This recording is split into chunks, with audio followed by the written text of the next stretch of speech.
ರಾಜ್ಯದಲ್ಲಿ ಮುಖ್ಯಮಂತ್ರಿ ಬದಲಾಗ್ತಾರೋ ಬಿಡ್ತಾರೋ, ಆದರೆ ಪವರ್ ಶೇರಿಂಗ್ ಪ್ರಹಸನಕ್ಕೆ ಮಾತ್ರ ತೆರೆ ಬೀಳ್ತಾ ಇಲ್ಲ. ಕಾಂಗ್ರೆಸ್ ಪಾಳೆಯ ಬಿಟ್ಟರು ಬಿಜೆಪಿ ಮಾತ್ರ ಎಲ್ಲೇ ಹೋದರೂ ಕೂಡ ಕುರ್ಚಿ ಕದನವನ್ನೇ ಕೆದಕ್ತಾ ಇದೆ. ಸದನದಲ್ಲೂ ಸಿಎಂ ಪಟ್ಟದ ಚರ್ಚೆಯೇ ಏಟು ಎದಿರೇಟಿಗೆ ಕಾರಣ ಆಗಿದೆ.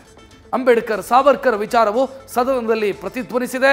ಪರಸ್ಪರ ಧಿಕ್ಕಾರ ಘೋಷಣೆಗಳಿಗೆ ಇವತ್ತಿನ ಸದನ ಸಾಕ್ಷಿಯಾಗಿದೆ. ಅಪರಾಧಗಳನ್ನ ಮಾಡ್ತಕ್ಕಂಥವ್ರು RSS ನವರು.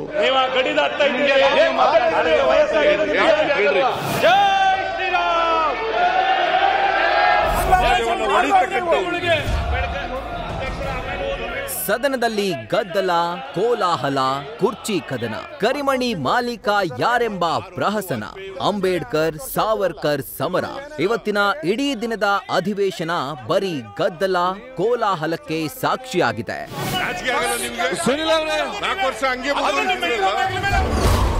ಅಧಿವೇಶನದಲ್ಲಿ ಮುಖ್ಯಮಂತ್ರಿ ಕುರ್ಚಿ ಕದನ, ಕರಿಮಣಿ ಮಾಲೀಕ ಯಾರು ಎಂದ ಕಮಲ. ರಾಜ್ಯ ಬಜೆಟ್ ಅಧಿವೇಶನದಲ್ಲಿ ಗ್ಯಾರಂಟಿ ಗದ್ದಲದ ಜೊತೆ ಸಿಎಂ ಕುರ್ಚಿ ಕದನವು ಕೋಲಾಹಲಕ್ಕೆ ಕಾರಣವಾಗಿತ್ತು. ಇಷ್ಟು ದಿನ ಸ್ವಪಕ್ಷೀಯರ ಮಧ್ಯೆ ಚರ್ಚೆ ಆಗ್ತಿದ್ದ ಅಧಿಕಾರ ಹಂಚಿಕೆ ಪ್ರಹಸನ ಅಧಿವೇಶನದಲ್ಲೂ ಸದ್ದು ಮಾಡಿತ್ತು. ಬಿಜೆಪಿ ನಾಯಕರು ಅಧಿಕಾರದ ಕಿತ್ತಾಟವನ್ನೇ ಅಸ್ತ್ರ ಮಾಡಿಕೊಂಡು ಸಿಎಂ ಸಿದ್ದರಾಮಯ್ಯರ ಕಾಲು ಎಳೆದ್ರು. ಅದರಲ್ಲೂ ವಿಪಕ್ಷ ನಾಯಕ ಆರ್ ಅಶೋಕ್ ಕರಿಮಣಿ ಮಾಲೀಕ ಯಾರು ಎನ್ನುತ್ತಾ ಪಟ್ಟದ ಪೈಪೋಟಿ ಬಗ್ಗೆ ಸಿಎಂನ ಪ್ರಶ್ನೆ ಮಾಡಿದ್ರು. ನಾನು ಕಳೆದ ಅಧಿವೇಶನದಲ್ಲೂ ಕೇಳಿದ್ದೀನಿ. ನಾನು DK ಶಿವಕುಮಾರ್ ಅವರು ಕೂತಿದ್ರು, ಮುಂದಿನ ಬಡ್ಜೆಟ್ ಸಿದ್ದರಾಮಯ್ಯವ್ರು ಮಂಡಿಸ್ತಾರ ಅಂತ. ಇಲ್ಲ, ಕಾಂಗ್ರೆಸ್ ಅವರು ಮಂಡಿಸ್ತಾರೆ ಅಂತ. ಅಲ್ಲೂ ಕ್ವಶನ್ ಮಾರ್ಕ್ ಇಡ್ತಾರೆ. ಎಲ್ಲ ಕಡೆ ಕ್ವಶನ್ ಮಾರ್ಕ್ಗಳೇ ಜಾಸ್ತಿ ಆಗಿದೆ. ಆ ಕ್ವಶನ್ ಮಾರ್ಕ್ಗಳು ಜಾಸ್ತಿ ಆಗಿರೋದಕ್ಕೆ ನಾವು ಪ್ರಸ್ತಾಪ ಮಾಡಿರೋದು. ಇದು ಅಭಿರುಚಿ ಪ್ರಶ್ನೆ ಅಲ್ಲ, ರಾಜ್ಯದ ಹಿತದೃಷ್ಟಿಯಿಂದ ನಾವು ಮಾತಾಡಿದ್ದು. ಅಶೋಕ್ ಮಾತಿಗೆ ಸಿಎಂ ಸಿದ್ದರಾಮಯ್ಯ ಗರಂ. ರಾಜ್ಯಕ್ಕೆ ಒಬ್ಬ ಹಕ್ಕುದಾರ ಬೇಕು. ಆರ್ ಅಶೋಕ್ ಎತ್ತಿದ ಪ್ರಶ್ನೆಗೆ ಸಿಎಂ ಸಿದ್ದರಾಮಯ್ಯ ನಿಗಿ ಕೆಂಡವಾಗಿದ್ರು. ನಿಮ್ಮಿಂದ ಇಂಥ ಮಾತುಗಳನ್ನ ನಿರೀಕ್ಷಿಸಿರ್ಲಿಲ್ಲ, ಇದು ಅಭಿರುಚಿಹೀನ ಮಾತುಗಳು ಅಂತ ಆರ್ ಅಶೋಕ್ಗೆ ಸಿಎಂ ಖಾರವಾಗಿ ಪ್ರತಿಕ್ರಿಯಿಸಿದ್ರು. ಕರಿಮಣಿ ಮಾಲೀಕ ಯಾರು, ಕರಿಮಣಿ ಮಾಲೀಕ ಯಾರು ಅಂತೇಳಿ ಪ್ರಶ್ನೆಯನ್ನ ಮಾಡಿದರು. ನನ್ನ ಪ್ರಕಾರ, ಬಹುತೇಕ ಸದಸ್ಯರ ಪ್ರಕಾರ ಅಭಿರುಚಿಹೀನ ಮಾತುಗಳು ಅಂತೇಳಿ ನಾನು ಅನ್ಕೋತೀನಿ. ಇಡೀ ರಾಜ್ಯದಲ್ಲಿ ಮುಖ್ಯಮಂತ್ರಿಗಳು ಸಿದ್ದರಾಮಯ್ಯನವರಾದ್ಮೇಲೆ ದಿನನಿತ್ಯ ಪತ್ರಿಕೆಯಲ್ಲಿ ವಾರದಲ್ಲಿ ಒಂದು ಸುದ್ದಿ ಇದ್ದೇ ಇರ್ತತೆ.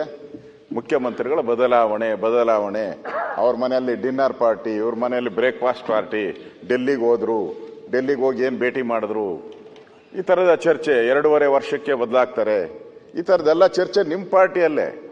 ಎಲ್ಲರೂ ಬಹಳಷ್ಟು ಜನ ನಿಮ್ಮನ್ನ ಸಪೋರ್ಟ್ ಮಾಡೋರು ಇದ್ದಾರೆ, ನಿಮ್ಮನ್ನು ವಿರೋಧ ಮಾಡೋರು ಇದ್ದಾರೆ.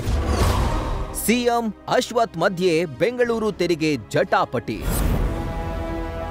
ಇನ್ನು ವಿಧಾನಸಭೆಯಲ್ಲಿ ಬೆಂಗಳೂರು ತೆರಿಗೆ ವಿಚಾರಕ್ಕೆ ಸಿಎಂ ಸಿದ್ದರಾಮಯ್ಯ, ಮಾಜಿ ಸಚಿವ CN ಅಶ್ವಥ್ ನಾರಾಯಣ್ ಮಧ್ಯೆ ಭಾರೀ ಕದನವೇ ಏರ್ಪಟ್ಟಿತ್ತು. ಬಜೆಟ್ನಲ್ಲಿ ಬೆಂಗಳೂರಿಗೆ ಎಷ್ಟು ಕೊಟ್ಟಿದ್ದೀರಿ ಅಂತ ಅಶ್ವಥ್ ಪ್ರಶ್ನಿಸಿದ್ರು. ಈ ಪ್ರಶ್ನೆಗೆ ಈ ಹಿಂದೆ ಬಿಜೆಪಿ ನಾಯಕರು ಕೊಟ್ಟಿದ್ದ ಕೌಂಟರ್ ದಾಟಿಯಲ್ಲೇ ಕರ್ನಾಟಕದಲ್ಲೇ ಬೆಂಗಳೂರು ಇರೋದು ಅಂತ ಗೇಲಿ ಮಾಡಿದ್ರು. ಬೆಂಗಳೂರಿನಲ್ಲಿ ಎಷ್ಟು ಉತ್ಪಾದನೆ ಆಗುತ್ತೆ? 65%. ನೀವು ಎಷ್ಟು ರೂಪಾಯಿ ಕೊಟ್ಟಿದ್ದೀರಾ? ನೀವೆಷ್ಟು ಕೊಟ್ರಿ ಅಂತ ಹೇಳ್ಬಿಟ್ರೆ, ಬೆಂಗಳೂರು ಅಂದ್ರೆ ಕರ್ನಾಟಕದಲ್ಲಿ ಇರೋದು. ಅದು ಕರ್ನಾಟಕನು ಭಾರತದೊಳಗಡೆ ಇರೋದು. ರಾಜ್ಯಪಾಲರ ಭಾಷಣದ ಮೇಲಿನ ಚರ್ಚೆಗೆ ವಿಧಾನಸಭೆಯಲ್ಲಿ ಸಿಎಂ ಸಿದ್ದರಾಮಯ್ಯ ಉತ್ತರಿಸ್ತಾ ಇದ್ರು. ಇದೇ ವೇಳೆ ಡಾಕ್ಟರ್ BR ಅಂಬೇಡ್ಕರ್ ವಿಚಾರವಾಗಿ ಆಡಳಿತ ಪಕ್ಷ ಮತ್ತು ಪ್ರತಿಪಕ್ಷಗಳ ಗದ್ದಲ ಮಿತಿ ಮೀರಿತ್ತು. ಇದೇ ವೇಳೆ ಸಾವರ್ಕರ್ ಬ್ರಿಟಿಷರಿಗೆ ಬರೆದಿದ್ದ ಪತ್ರವನ್ನ ಸಚಿವ ಪ್ರಿಯಾಂಕ್ ಖರ್ಗೆ ಓದಲು ಆರಂಭಿಸ್ತಾ ಇದ್ದಂತೆ ಸದನ ಗೊಂದಲದ ಗೂಡಾಗಿತ್ತು.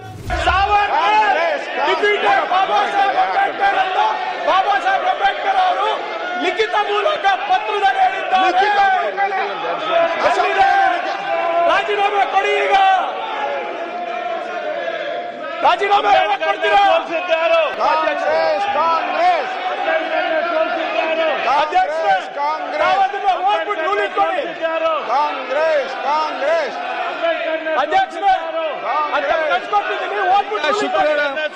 ಶುಕ್ರವಾರ ಮಧ್ಯಾಹ್ನದ ಟೈಮ್ ಇದೆ, ಎಲ್ಲ ಇಲ್ಲಿ ಕೂತ್ಕೊಳ್ಳಿ, ಮಾಡುವ. ಹೀಗೆ ಗಲಾಟೆ ಮಿತಿ ಮೀರಿದಾಗ ಸದನದಲ್ಲಿ ಭಾಗವಹಿಸೋದು ಇಷ್ಟ ಇಲ್ಲ ಅಂದ್ರೆ ಹೊರಗೆ ಹೋಗಿ, ಇಲ್ದಿದ್ರೆ ನಾನೇ ಎತ್ತಿ ಹೊರಗೆ ಬಿಸಾಡಬೇಕಾಗತ್ತೆ ಅಂತ ಸ್ಪೀಕರ್ UT ಖಾದರ್ ಗುಡುಗಿದ್ರು. ನೀವ್ಯಾವ ಸೀಮೆ ಅಧ್ಯಕ್ಷ, ಎತ್ತಿ ಬಿಸಾಡ್ತೀನಿ ಅಂದ್ರೆ ಏನರ್ಥ ಅಂತ ಬಿಜೆಪಿ ಶಾಸಕ ಸ್ಪೀಕರ್ ವಿರುದ್ಧವೇ ಅಸಮಾಧಾನ ಹೊರಹಾಕಿದ್ರು. ಜಾಸ್ತಿ ಗದ್ದಲಾದಾಗ ಕೇಳದಾಗ ನಮಗೆ ಪರಮ ಅಧಿಕಾರ ಇದೆ ಆಕ್ಷನ್ ತಗೊಳ್ಳಿಕ್ಕೆ, ನಾವು ಅಲ್ಲಿ ತನಕ ಹೋಗುದಿಲ್ಲ. ಅದಕ್ಕೆ ಅಲ್ಲಿ ಅಂತಹ ಅವಕಾಶಗಳು ಯಾರು ಕೂಡ ಕೊಡಬಾರ್ದು. ಆದಷ್ಟು ಬೇಗ ರಿಪ್ಲೈ ಮುಗಿಲಿ, ಕ್ಲಾರಿಫಿಕೇಶನ್ ಬೇಕಾದ್ರೆ ಕೇಳಿ. ಎತ್ತಿ ಬಿಸಾಕ್ತೀನಿ ಕಿತ್ತುಗಿತ್ತೀನಿ ಅಂತ ಹಿಂಗೆ ಅಂದ್ಬಿಟ್ಟು ನೀವು ಹೇಳಿದ್ರಿ ಕರಾವಳಿಯ ಭಾಷೆ ಸುಂದರ ಭಾಷೆ ಅಂತ ಹೇಳಿ. ಸೊ ಸುಂದರ ಭಾಷೆ ಅಂತ ಸುಂದರ ಪದಗಳ ಬರ್ತದೆ, ಏನ್ ಮಾಡುದು ಒಮ್ಮೆ. ನೀವು ಅಲ್ಲಿ ಕೂತು ಎತ್ತಿ ಬಿಸಾಕ್ತೀನಿ ಅಂತೀರಿ, ಅಲ್ಲಿ ಕೂತವರು ಒದ್ದ ಅಧಿಕಾರ ತಗೋತೀರ.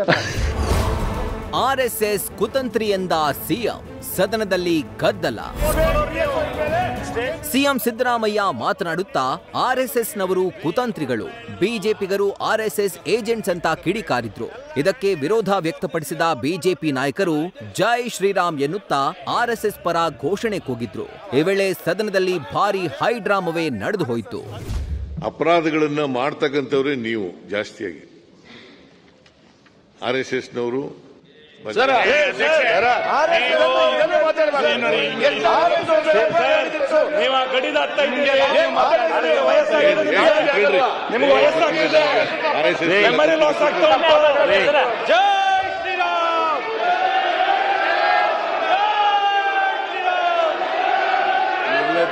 ದೇಶದಲ್ಲಿ ಅಶಾಂತಿ ನಿರ್ಮಾಣ ಆಗಿರೋದೇ ನಿಮ್ಮಿಂದ.